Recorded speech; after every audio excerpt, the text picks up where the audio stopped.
Radio. Really on the plug, really on the plug. Hey, Vtheplug here, and on today's show, we have Miss Barbados World 2009. Leah Marville is here to talk about her new podcast, Life and Lemonade TV. All right, let's get into it. So everybody listening to this podcast, thank you for actually clicking on my podcast, Plug Talk. And here, Leah, I don't know if you know, but I saw your amazing few podcasts so far. And it's actually Life and Lemonade. Yes. It's Life and Lemonade TV. It's not just a podcast, but Right. you got the visual going on, Yes. you know, which is amazing because we can see your beautiful face since you are a model. And also you talk about things similar that I like to talk about here. Yeah. And Plug Talk is kind of all about sparking the light in people. When you think of a plug and you think of kind of just being yourself and creating that inner light in yourself, Right. that is my goal of this. And I like that. Yeah. I didn't know that. Okay. Yeah. All right. That's I'm on my journey still of figuring out everything for this show. Right. And baby steps, you know. I think that sometimes we get in our heads about what things are supposed to look like Agreed. and what we're supposed to be. Mhm. And that's why I really enjoy what I saw on your podcast. Well, thank you for watching. I'm Yeah. very happy that you came across it and Yeah. that you watched it, and that you are in alignment because, you know, Life and Lemonade is about, the short of it is like, when life gives you lemons, you make lemonade, right? But it came from the whole discovery of what is your light, you know, why am I here? What is the purpose of me being here on this planet? And sometimes we get clouded by the things that happen to us in life, you know, where we're from. Sometimes maybe we don't have the opportunities, or maybe we're from a family that, you know, there are different challenges, or we don't have a family, or whatever it is. We feel like all these extraneous circumstances determine who we're meant to be, and that's not necessarily the case, you know. Right. So those would be the lemons of life. So, you know, somebody who has been at a disadvantage, it doesn't mean that 10 years down the line, or even the day after, the week after, you can't take those lemons and turn it into something, you know, fruitful. Sweeter. Yeah. Yeah. A better way of Something life. great for yourself and for the world. Yeah. You don't always have to do and conform to what is out there already. Yeah, exactly. Yeah. And what I enjoy about the podcast too is usually you're the one who's interviewing everybody about their lemons. And today I'm so happy that you gave me the opportunity to actually interview you for your lemons. I know. Thank you. It's a little weird being on the opposite side, I must tell you. But so, like, I want to start back to your childhood because I think that's one of the sparks that ignite us into who we are today, and to actually let go a lot of the things that we've been through from a kid up until adulthood. Right. And I think that your story is very interesting. I don't know everything, Right. but I do know that you have grown from then until now, and that's why I'm happy to celebrate lemonade with Well, thank you very much for. We're drinking lemonade today, Cheers. everyone. Everybody watching and listening. You know, the lemonade that we have here is a bit sour. You know what? It's natural. It has no sugar added. Yeah. That's for sure. Yeah. No sugar added, which is great. You know, we're not going to Yeah. gain those calories. We're not going to get Yeah. a sugar high. We just keep level, Yeah. you know? It's perfect. But I know that you started out as a dancer as a kid, right? And you were based out of Barbados. Yes. With your mother. Yeah. And just tell me a little bit about how your childhood was, you know, kind of paint a picture of what you see today still, Right. referring back to your past. Wait, in terms of my lemons, In right? terms of your lemons. Well, one, let me just say I didn't come prepared to talk about this. No. But now that we're here, okay, so I was born in Barbados, yes, born and raised. I am an only child to my mom and dad. I do have a half sister, a half brother. We grew up knowing each other and everything like that. I had the average childhood. I would say I used to ride bikes, roller skate. I grew up as a dancer. I started dancing at 4, and I spent a lot of my time as a child performing. after school, I used to go to dance rehearsal till late in the night, and then I had performances throughout the week. And that was pretty much my life. I had a normal childhood up until I was 11 years old. And then at 11 years old, everything kind of shifted. Was that the first lemon? I would say yes. That was the first major lemon. Mhm. Yes. So at 11 years old, my father passed away Mhm. in a very sudden, or what appeared to me in a very sudden way. I didn't know he was ill, and in a very short space of time, he was no longer there, and that was my first encounter with death. Yeah. In a very personal way, and it wasn't something I was prepared for. And I found out in that moment that the way I grieve also was not very healthy. So, he passed, and I did not express emotion for years after that. So that probably laid the foundation for everything that came after that. Well, let me ask you this, like in your family, is it normal to talk about your feelings of how things happen? Because I know in my family, I'm Hispanic, and we support each other. We're very close, but when it comes to talking about those inner, deeper feelings, we don't get around to it much. Yeah. And as a kid, that's what, 11 years old you were? Yeah. I think it's a Caribbean thing. I think adults like to protect children. They get, they're under the impression that, they don't want to burden the child or hurt the child with certain bits of information. And so they leave things out with the mindset that they're protecting the child, not realizing that children are very aware, and that without the information, children create their own stories, and their imaginations are far greater than you can imagine. Right. And so we add our own information as kids to a story that doesn't necessarily make sense, and the information may not lead us down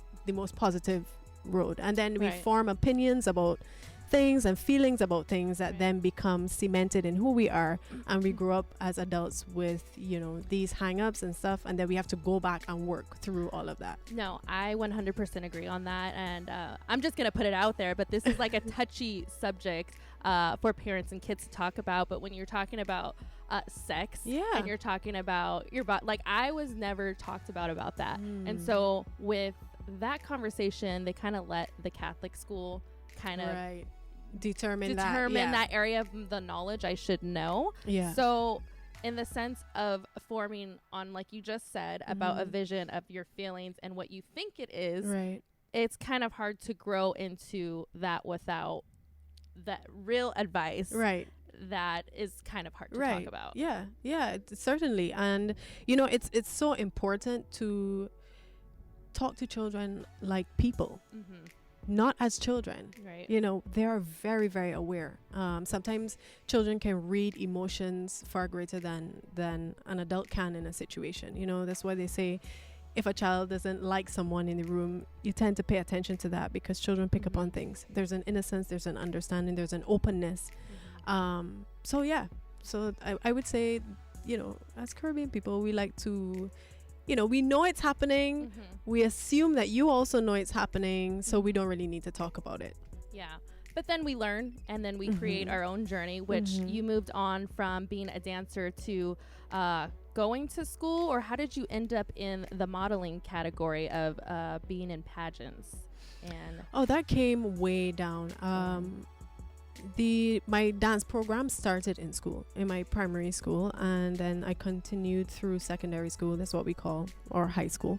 And then when I was 16, when you have the genetic makeup of being a model, people start to tell you, oh, you should be a model, you should be a model. It was never a desire of mine, though, and it was never really a pursuit. I kind of just fell into it as a hobby. Is the school system, you just mentioned the school system is a little different than over here? Or no, it's similar. Well, no, I should say this. There are similarities and there are differences, but we start at what we call a primary school, which I guess would be kindergarten for y'all.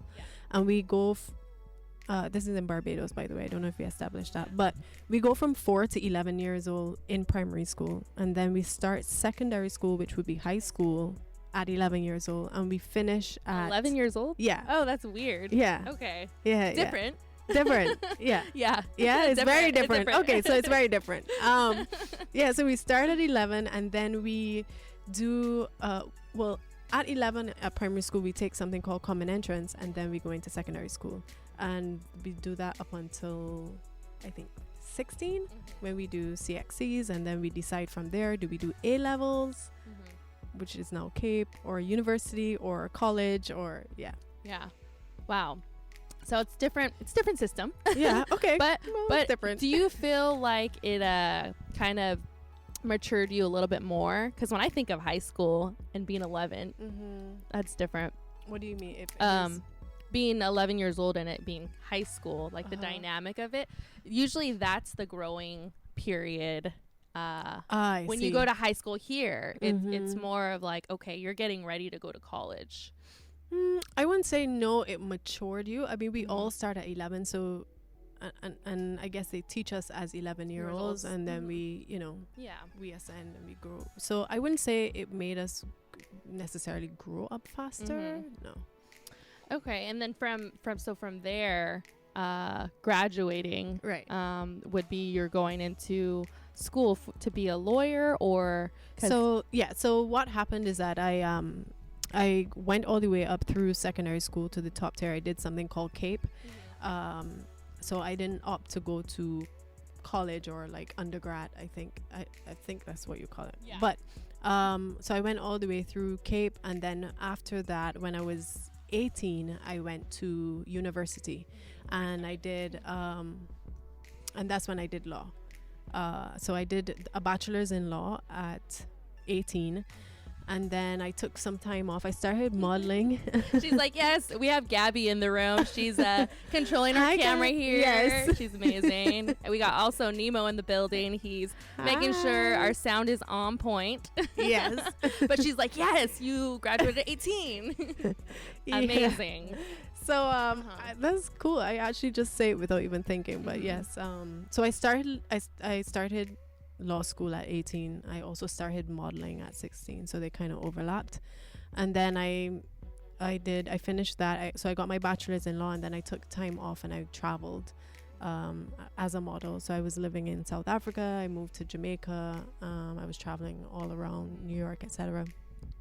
And then I went back to then somewhere along the journey, again, someone was like, you should enter Miss Barbados, and I was like, it's like, I don't do pageants. Like, pageants are so like, oh, it's totally not my personality. Nah, I'm good. What is your personality?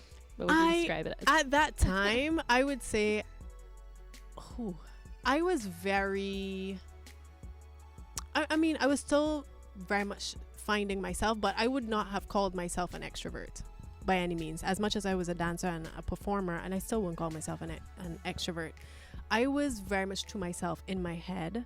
I was very much an academic at that time, still with some creativity because I used to draw and all of that, but I wouldn't have run towards the limelight, although I was a model, which is contradictory, but I would not have put myself on a stage, like that. So what made you say yes?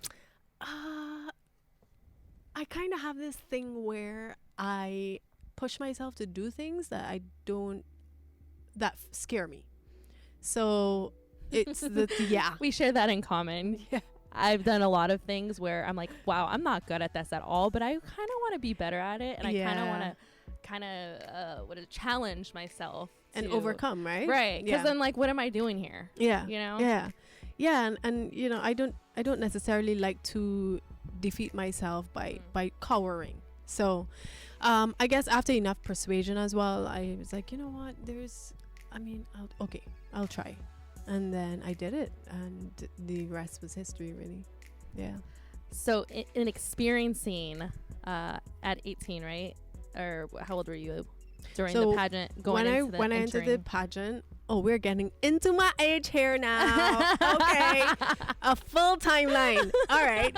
So I was I was 24 when I entered. Okay. You Miss look 24 Barbados. now, by the way. If you're not watching. I'll take it. I'll take it. That's amazing. So Thank you. you're getting ready to go into the pageant. Is it really like Miss Congeniality where they make you lose weight and fix yourself up and be kind of like conscious about everything about your body, all those annoying things? I would say this. The pageant that I entered, they were very it was more about being your optimal or optimum kind of stature, right? It was about self-confidence a lot. So if it is that you didn't feel necessary, like you felt like there was work to be done, then that was the work to be done. I think fitness is a natural part of it because you're showcasing your body. You want to also be the best version of your body.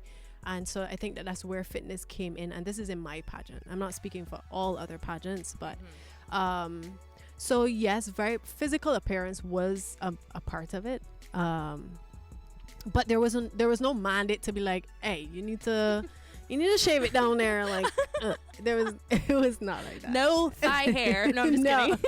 No. I mean, there are etiquette things, there are presentation things, but yeah, it wasn't like a mandate. Was there anything that you seen while hanging out with the other contestants around the pageant that was like, oh my gosh, she's having a meltdown, she's not gonna make it? I mean, that does happen. Like I think girls get it's a competition, and it's a competition around beauty. And as much as you might look at them and think that they're all beautiful girls, everyone suffers with insecurities. And when you're put next to another beautiful girl, then comparison takes place. And comparison is a thief of joy, is what they say all the time, So then you become focused on all the things that you are not instead of all the things that you are. So and some people can't. Some people, kind of crumble under the pressure of that. So you would have meltdowns, or it would manifest in like little like bitch fits. I didn't want to say that. I was trying not to say that. I'll say it for you. It's like I'm gonna have a bitch fit. But yes, a little bit of that. Yeah. Interesting. So making it to you made it to the top, right? So I won Miss Barbados World, and then at Miss World I placed in the top 10 of, I think, majority of the sub competitions, and then I placed third on the world stage with my Beauty with a Purpose in the top 3. Sorry. And this is all after graduating from going through school. So at that point in time, I had an undergrad in law school. I had paused. There are 2 parts to law school. So I had the first portion of it, which was our bachelor's. And then after becoming Miss Barbados, I went back to law school and I finished that. And so then I was called to the bar and I practiced law for... How was that bar? I heard it's crazy. It was grueling. It was one of the toughest moments in my life. The 2 years preparing for the bar it challenged me. I cried a lot. Well, it's how many hours is it? For us, I think our system is a little different from yours. Ours is based on the UK system. But we did school, I think, from 8 a.m. in the morning to roughly 8 p.m. at night. And we covered all areas of law. So there was no specialization. We did everything across the board. And it felt like I was doing law literally every single minute of the day. Like taking a shower was too much time. I did shower though. But I mean, so stopping to cook and that was just too much time. It was overwhelming. Very tedious. It was tedious, yeah. So could you use that law? Because I know there's different parts of getting your license and degree. I'm not a lawyer, but can you practice law here in... So no, I wouldn't be able to practice law in the US because we have a completely different system. I would have to go to law school here and then pass the bar here, and that kind of goes for everywhere. So the law is autonomous in each country. So although we do similar systems of law in different parts of the world, each country you go to, you have to sort of pass their bar or be called to their bar. Yeah. Wow. So I think that experiencing all that kind of shaped you to be that strong woman that you were to, or are, to actually win Miss USA or Miss Barbados. Yeah. And now moving forward, I think that you said you kind of felt that there was this inner light that you couldn't release back then, or you really didn't understand. Yeah, I think so, growing up, as a child, having to face death at an early age, and then, dealing with those emotions, there's a lot that happens when a parent is taken from a child at a young age. And then there's the dynamic of father to daughter, and, growing up as a woman in the world, and the things that you have to learn on your own without a father figure. So there were elements of that paving, my teenage years, going into my 20s, and then leaving my home country at 18, 19 to travel the world, living in all these different countries. That kind of paved the way. And then being a lawyer, there's a lot that went into it. And I think after doing all of that, it came to a point where I had to ask myself who I am and what do I want. In all your experiences of traveling all over, what's one thing that kind of you'll never forget that was that spark of like, wow, what am I doing with my life? I think, so I say this all the time, it doesn't matter where you go, you take yourself with you.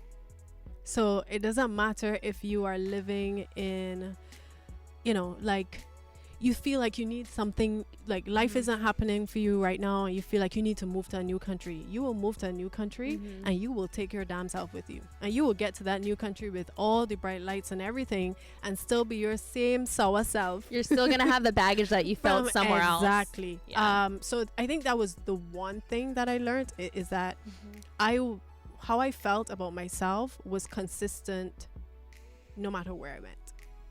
That was the one thing I learned. And that, I think, is what led me back to myself. I see. I was just going to ask you, so how do you break out of that? By just continuing to do it over and over? You get to a point where you're tired of yourself. Like you realize you're running. What happens is that, life is a sequence of patterns. So things start to happen over and over and over. And then things that you don't like happen over and over. And then you're like, why is this happening to me over and over and over? And then you put a stop to it. You get frustrated and you're like, this needs to stop. Why is this happening? And the minute you start to ask yourself questions is the minute your life starts to change. Pretty much.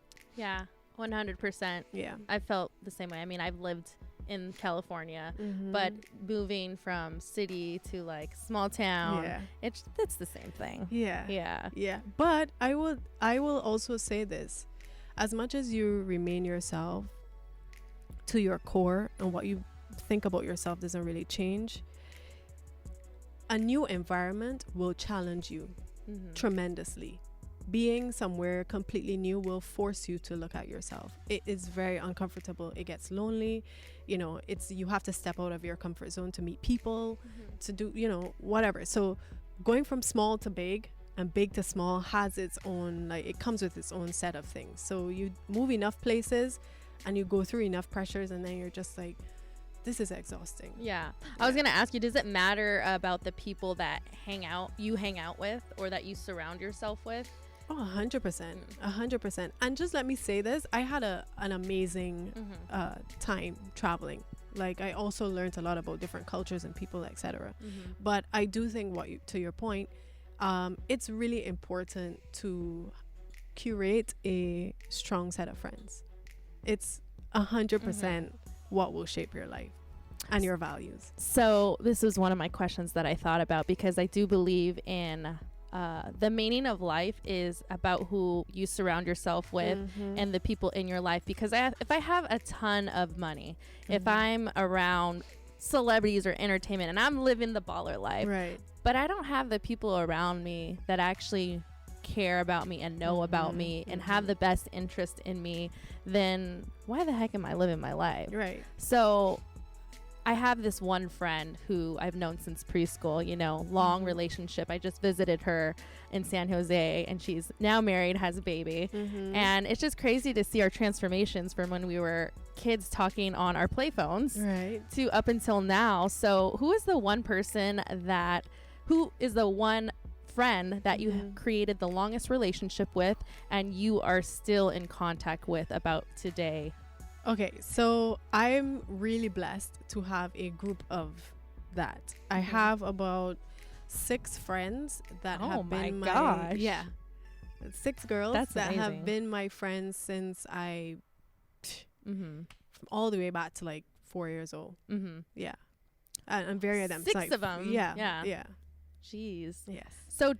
So did you guys grow up in Barbados, the same area, and then from there? Yeah, majority of them we grew up in Barbados, and some of them are still in Barbados, and some have like moved to the US as well. So yeah, we're still very much in touch, and they know me really well, and I know them really well. Yeah. Yeah, without words. It's important. That's so what do some of them do? Are some of them in the same world as you as entertainment? Some of them are, and I mean they're across marketing. One of them is a singer, another one is in accounting. Yeah, they are across wide disciplines. Yeah. And I want to get into Life in Lemonade. So we Okay. talked a little bit about who you are, where Yes. you came from, and what you've done. But as far as like interviewing people on your podcast, your TV show, I think it's kind of cool to see like Carl Kanai. Yeah. like that's amazing. I mean, How did that happen? It was rather haphazard. We met briefly through a mutual friend, and then after that, I think he saw that I did an interview with another friend of mine, another guest on the show that is actually to come. And he commented, and then we just got to talking, and I was like, I would love to interview This you. was through social. Through social Wow. media. Yeah. I thought that it might have been through like modeling or entertainment no. of being around. No, and I think that's what I really liked about him, is that he was very approachable, and just really a cool guest altogether. Yeah, for those of you guys who don't know, he's actually the designer of streetwear back in the 80s. Yeah. Tupac, Biggie. Yeah. He is like the creator Yeah. of Hip hop fashion. Yeah. how it came about, and just styling. Yeah. Like being he's African American, right? Just being in the industry and creating his own way throughout the world and living his purpose. So Yeah. I It's an I saw that interview. amazing. Thought it was amazing. It's an amazing story. He went from being a hustler in Brooklyn all the way to being like one of the richest men in America. And then your second guest, I think, or I don't know if it was a second, but First, that was your first guest. yeah. And then you had a coach from the Olympics. So Or I is have she- in this season there are a bunch of guests. I had my first episode that already was released was Bianca Golden, who was from America's Next Top Model. Season Her 9 story is you amazing. guys have to watch that, listen to it. Yes. Just because she goes from top model to being a school teacher. Yeah. But being okay with it, because when you actually lose Yeah. or you don't get what you want, you can turn it into Yeah, it's something. about actually discovering self, you know. So going through the I almost dropped this phone. the fashion. I'm trying to sit all proper here. You guys, sorry, this is off topic, but do you know what I did before the show? I actually sent her my notes about her.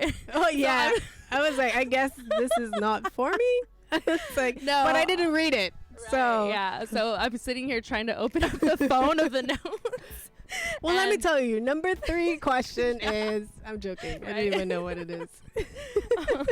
Hilarious. So, okay, so in the interviews, you're telling me about top model Bianca Golden. Right. So we Yeah. had Bianca Golden, who went from being a America's Next Top Model and a model to a teacher, and finding her purpose along that path, which is an incredible story. And then we had Carl Kanai, the originator of streetwear. The next episode to be released is Hugo Mosier, who's Hugo Mosier III.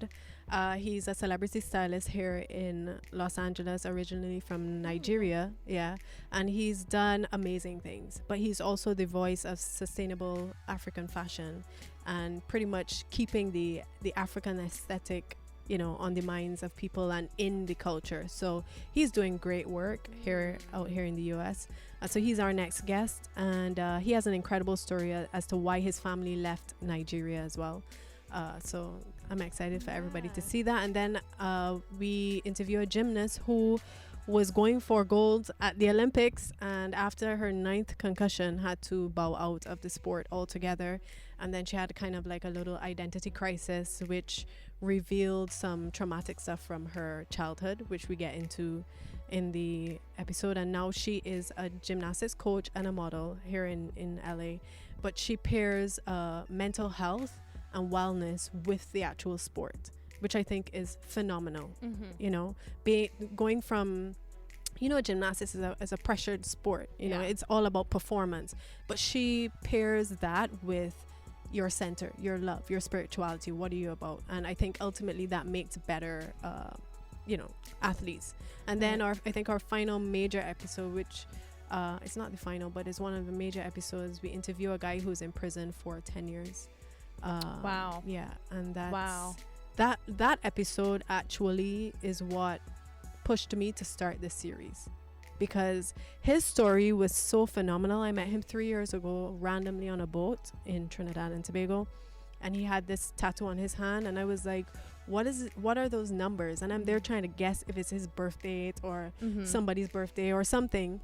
Yeah. And he refused to answer me at first, and then eventually he was like, it's the length of time I was in prison. And I was like, wow. And I was like, what did you do? But after spending 10 years in prison, he's now out. He has a podcast. He has a TED Talk. He advocates for social justice reform and that kind of thing. He's a phenomenal person. And it just showed me that if he is able to have this positive mindset through that, then me personally, I have nothing to complain about. Right. The majority of us out there are like, why can't I get here? Why can't I do this? Yeah. Well, the problem is your why, because it goes back to what is your why? What is your why? Well, that's a good question. I'm actually currently in a space where I'm asking myself that question. Ultimately, my why is family.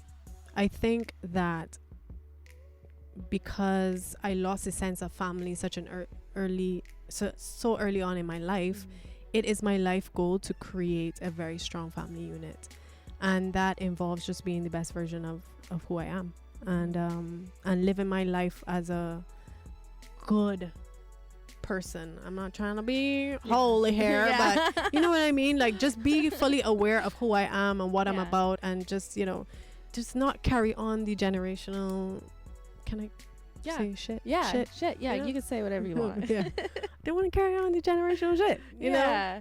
That ultimately that is my why. When you're saying generational shit, what do you mean by that kind of things like baggage? Things like not expressing your feelings, not being aware of your feelings, not knowing why you do the things you do.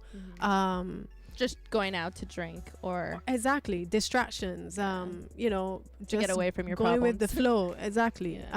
Things like that, just being very self-aware and self-masterful, where you can control your emotions and your emotions don't take you in a tailspin, or lack of emotions.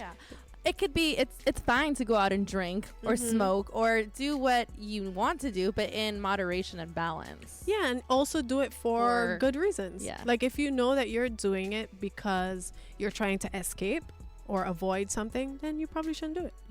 Yeah. How do you stay balanced with your lifestyle? I know LA is like a very... It's interesting. It's very interesting. Well, you've been here for what, a year? Yes. Or a year now? Yeah. Okay. Yeah. Staying balanced is a daily challenge. It's not a walk in the park, at least for me. But I'm very intentional about that. So I have implemented things in my schedule that keep me grounded. I have people in my circle that keep me grounded. I go to church on Wednesdays. I see you there. That's how we kind of met. Yes. Thank you, God.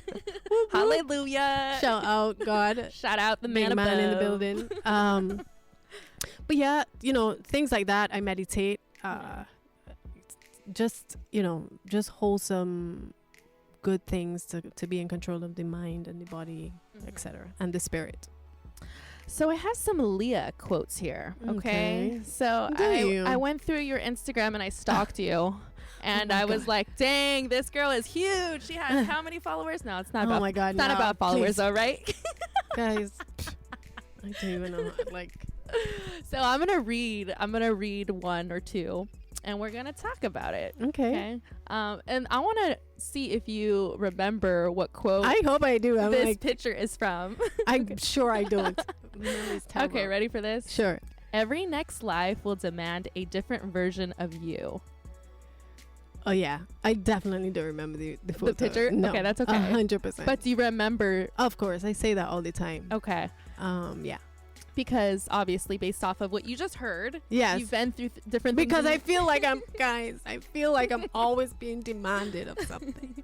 But no, it's true. Like, you move to a new country and it opens up new things inside of you. It requires you to develop new skills, new everything, You know what's the craziest thing with just going to different spaces and actually getting into different relationships with people, and specifically boyfriend, trying to find that person, right? That is always a struggle because you're going to always need to accommodate what they need in their life along with yours. Oh man, it's oh my gosh, there's so many things that go into that. And one of the things I found out was also cultural differences. Cultural differences. Got dewired, sorry. I can hear you though still. Yeah. Okay. Cultural differences is a real thing, guys. It's a real thing. Yeah. Wish somebody would have told me that. Really? But were you in a relationship where it was? I was, but I'm not going to talk about it. Oh, okay, that's fine. But yeah. It's a little bit of a lemon. All good. That's a it's very a little sour. Sour. Let's we need a lot of sugar for that one. For that one. But you know what? Sugar. It's all a learning curve. I mean, I think it did teach me a lot of things.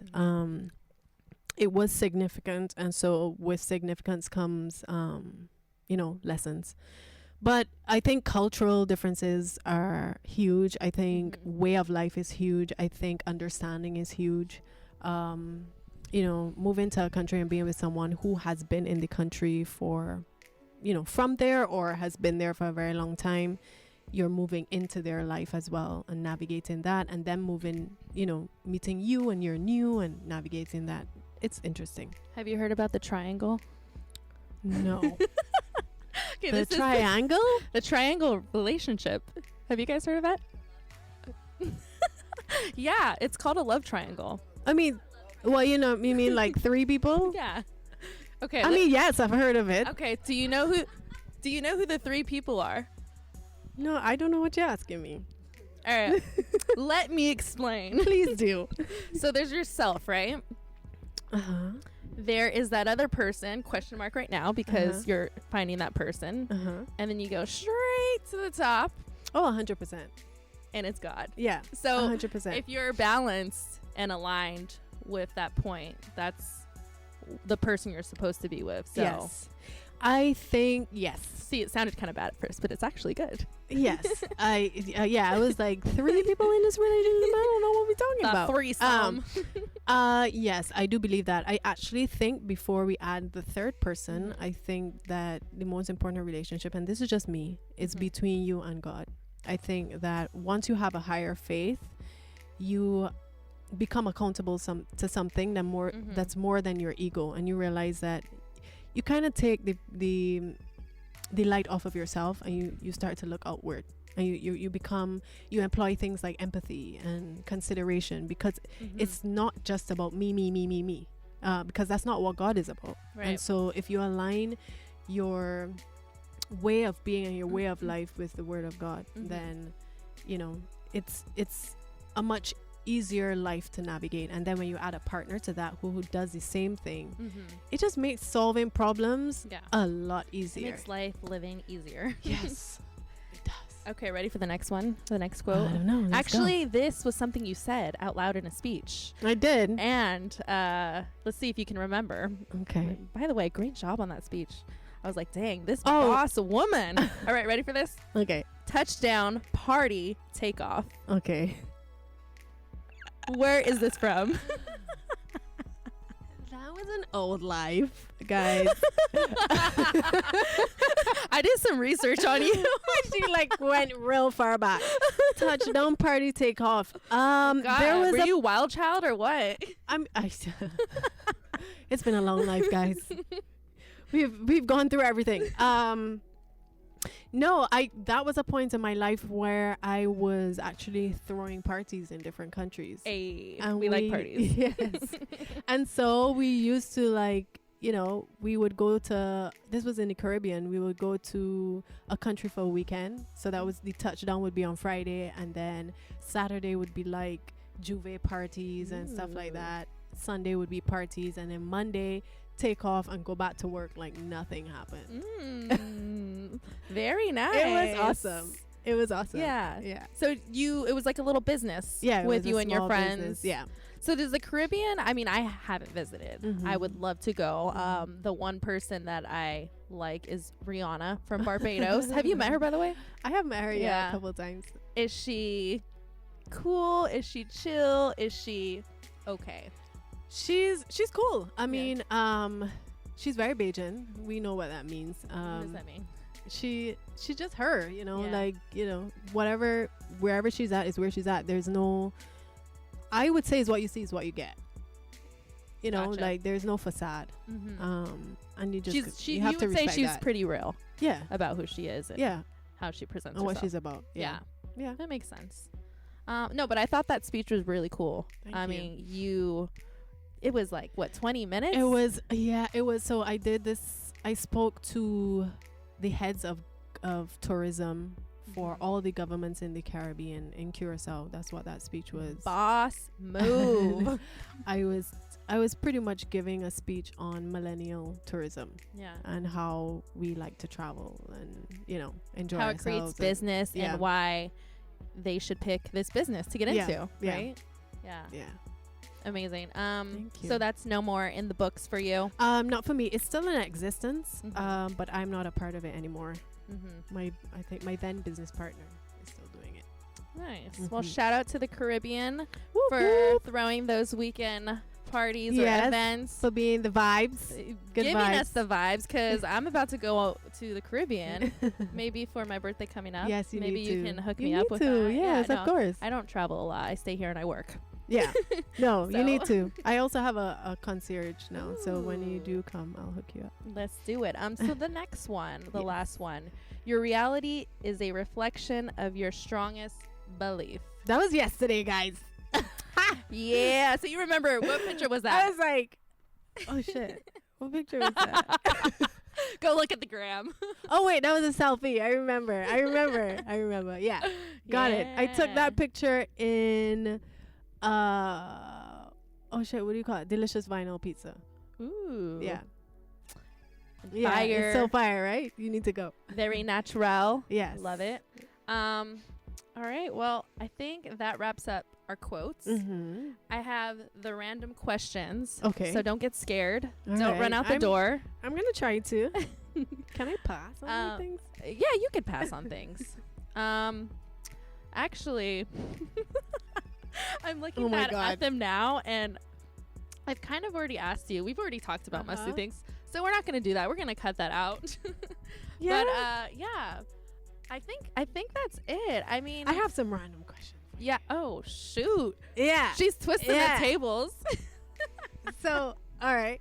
So, what is your big goal? Like, what's the point? What's your point My point here, in this podcast or in my life, in your life? what is my why, basically? Yeah.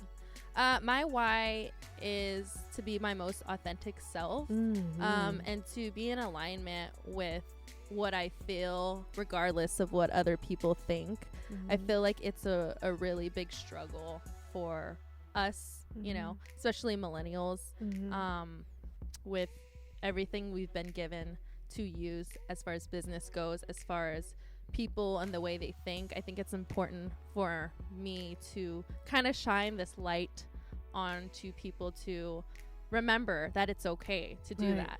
Right. And so that's why I created Plug Talk, and that's why someone actually named me Vtheplug. It's not the weird plug that some people might think of. It just that gave whoever used that plug name before gave it a negative connotation, but I kind of take the positive out of it. And like I told you earlier, there's a switch in all of us that ignites, you know, when a plug plugs into the wall. Right. And that's the spark that I'm looking for within my life. And I also want everybody else to ignite it, you know, and I want a circle of people that I can go to the top with and have fun with life, you know.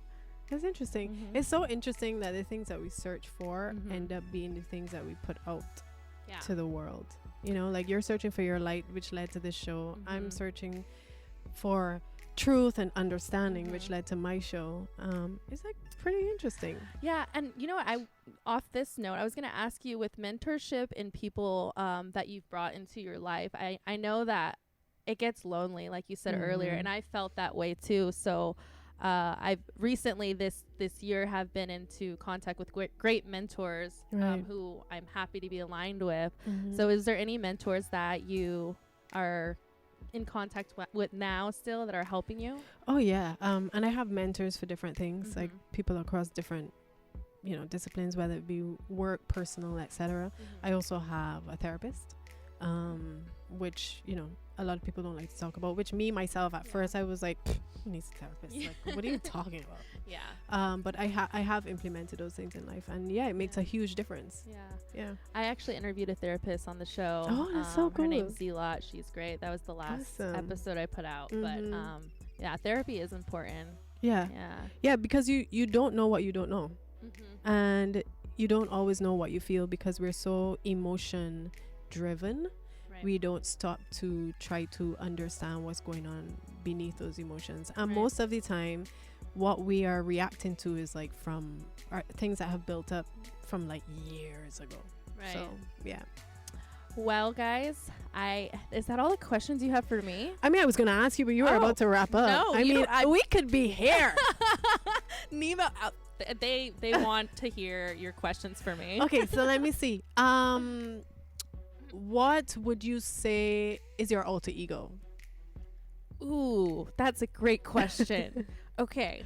My alter ego is being my most outgoing self, to the point where sometimes I'm not self-aware of how I come off or what I'm doing. I'm just freaking living. What does she wear?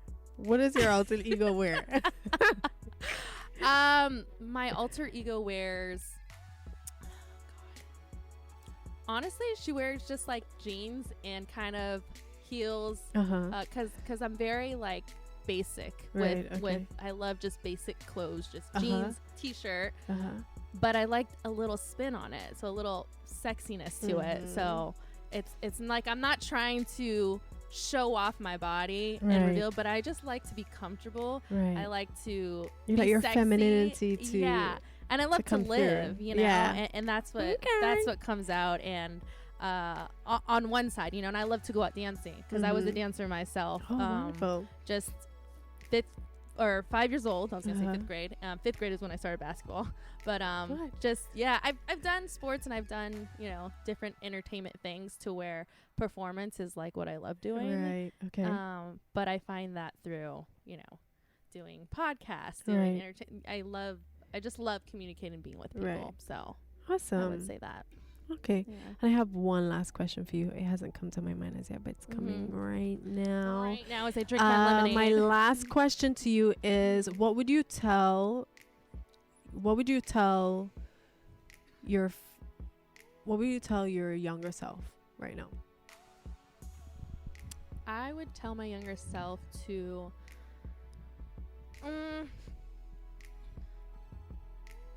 leave what people tell you and think of you. Leave it there. walk away from it, because I grew up in a place where I didn't feel like I was the best at things. Right. I've struggled a lot with different things. Mm-hmm. And I think that overhearing, when you're a kid, you overhear what people say about you, Right. and them just not just being conscious about it. And that's what I think a lot of that has to do with a lot of how we grow and how we develop, like we talked about. So I would tell my younger self that the only person that has you and that's got you is God. Mm-hmm. And Mm-hmm. not knowing how to create that relationship with God is a struggle growing up, and praying and talking to him. Mm-hmm. But if you're around the right people and you're with the right church or where you're supposed to be, Right. you're gonna develop that, and it's gonna come, Mm-hmm. and you're gonna figure out what relationship you have with him. So Mhm. I think that just leave it there, Mm-hmm. and remember who got you. Right. Yeah. That's beautiful. Well, thank you for Yeah. coming to my show. She took over my show.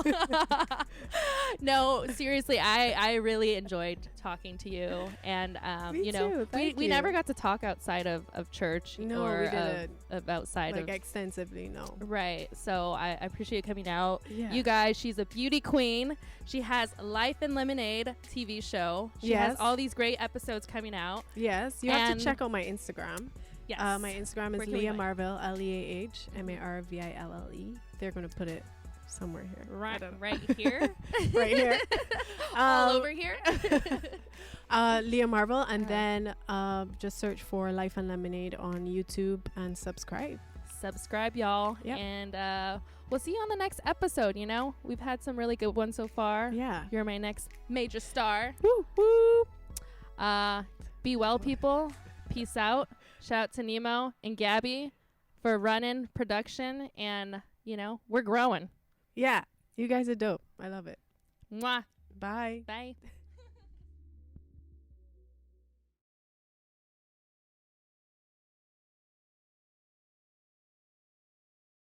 We're taking selfies on your phone, okay?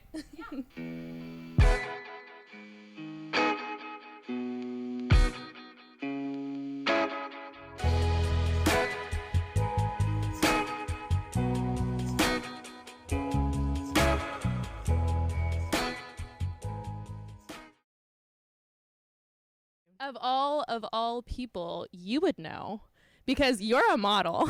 I mean, listen, I'm a model, yes. I'm Uh-huh. hired to do this. Yeah. But the truth is that when I'm not on set, I don't take that many pictures. Yeah. In fact, and this is really corny, but if someone asks to take a picture of me just Mhm. casually, I get nervous. Yeah. So, I mean, That's interesting, it is. because you were, they call it nominated as this beauty queen for 2009 or 2009. Yeah, so right? I won, I went up for Miss Barbados World in 2009. Yeah. And then I won that, and then I went to compete at Miss World on behalf of my country. Yeah. Wow. So That's amazing.